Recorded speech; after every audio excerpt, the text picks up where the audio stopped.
Hi, everybody. Today, I want to talk to you about another aspect of infidelity, some questions that a person who's betrayed has. The question is, do I need to separate to have clarity? Sometimes it's, do I need to separate to have self dignity? And I understand those questions. To have clarity, sometimes we need some space. To have self dignity, we definitely cannot go on as business as usual like nothing ever happened, because people that have been betrayed really feel like they're betraying themselves if they do that. So the question is, do we need to separate? I would say, really, the truth is you do need to have to begin to get clarity, and you need to begin having, you want to have self respect. It's very important. The question is, what do you need to have it? And that really does vary from one person to the other. I have worked with people that were betrayed that say, right now, I'm so agitated by my partner's presence that all I want to do is cry or hit or scream or whatever. And I need my nervous system to settle down. And I do think that's true. I think that ultimately, when you find out that you've been cheated on, it's such a shock to the nervous system that you do need to do what you need to do to begin to recenter your nervous system. And there are things that you can do to do that. And sometimes people do need to separate. I've had people spend time with their mothers or fathers or good friend or aunts or whatever to just be around people that are supportive that aren't triggering them. Because when you don't separate and you're with your partner, you get triggered. Now, truth be told, most of the couples I work with that are healing from infidelity do not separate. So the person who cheated on you and you discovered it on Tuesday, you're there with them Tuesday night and the following day on Wednesday, and they're right there. And that's the way it oftentimes is. So again, the thing that we're looking for is self-regulation, the capacity to calm down. Because when you calm down is when you could have clarity.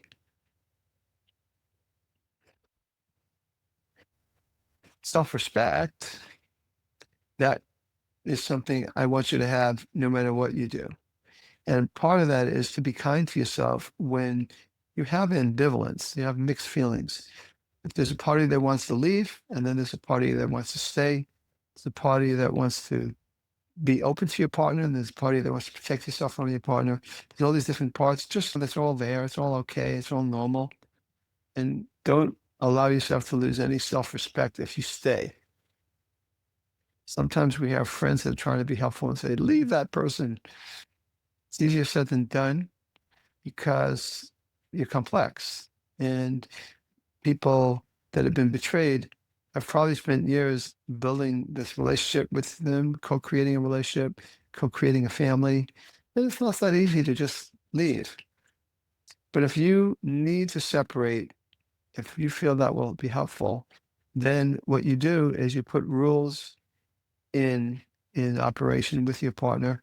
Okay, I'm going to leave right now. That's not an excuse for you to act out. You need to promise me that you won't. I just need a break from being triggered, and I'm going to go spend time with my supportive friend or supportive family members. And hopefully that person says, yeah, no, I'm not going to do any of that. I'm going to work on me. I'm going to go to my therapy. I'm going to take care of myself, and I'm just go do what you got to do. Hopefully, it is very important to do what you got to do to regulate your nervous system. If you're not separating, though, the key still is, how do I regulate my nervous system? And that usually means giving yourself some space to process and not jump into the relationship business as usual. Some people, after they've discovered they've been betrayed, they actually get hyper attached and hypersexual to their partner. It's a fear response. It's oftentimes a response like, I'll show you that I'm better sexually than the person you were with. There's those kinds of things. Those things usually, those stages don't last very long, because at some point the hurt is there, and maybe you were stimulated by your fear of loss, but at some point you come back to reality and go, whoa, and you need some distance. So if you're not going to physically separate, sometimes you definitely need to sexually separate. Give yourself some time to heal and not merge with your partner. If you've had sexual relationships, even while that person was eating, even then, you just stop. I've had betrayed people say, I'm afraid if I stop to go back to that person. Have some self-respect. And if that person can't handle you healing and they need to run to the affair partner because you're not giving them what they need, bye-bye to that person. That person needs to be grown up enough, or at least be in the process of growing up enough to handle the fact that you're not making things nice for them. You've been through a crisis and you need time to heal from that crisis. And you need space, whether you're physically separated or you need some emotional separation. And you definitely probably need a period of time of sexual separation. All this is about you kind of listening to yourself, calming down so you're not letting your fear run the show, and then saying, what's right for me here? What's right for me here? So you need to be your own person as part of healthy separation, or I would say differentiation, where you're being your own person and you're not acting to stop that person cheating on you, or you're acting to keep the family together when you've been so betrayed. And so give yourself permission to have space, even if you're not wanting to or able to give yourself leave or have that person leave for a while. It is important as a couple to come together, maybe get some couples therapy, have some conversations, some healthy dialogues, but you also might need some time separate, alone, to heal, to do the things that can heal. Some people I know, they've spent time journaling or art or just needing some time to replenish and center their energy. So do that for yourself. Again, the question is whether you need to physically separate. Part of it is, do I have an opportunity to do that? Number two is, do I feel it's necessary? Because obviously it's just one more disruption. A lot of times it's a little easier with no kids to do those things. If you have kids around, it could be more disruptive to the kids. There's oftentimes an energy to keep things as stable as they can, even while you're going through this very unstable period with your partner. You just need to give yourself permission to do whatever healing you need to do.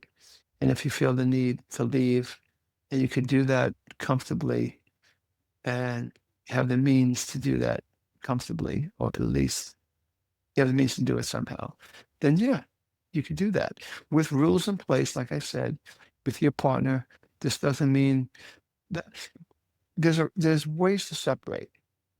If you're going to separate, you don't want to just have each partner drink every night and party it up and forget about their troubles. That's not what the separation is about. It's really about getting more in touch with you, not running from you, but facing your own experiences and learning from it, maybe getting some professional help, and then coming together as you try to heal. So hopefully that helps a little bit on that. Again, you need to separate on some level, whether it's physically or emotionally, definitely sexually, for a period of time to consolidate this crisis and to heal from it. So thanks for listening. This is Todd Creager, making the world safe. Full love.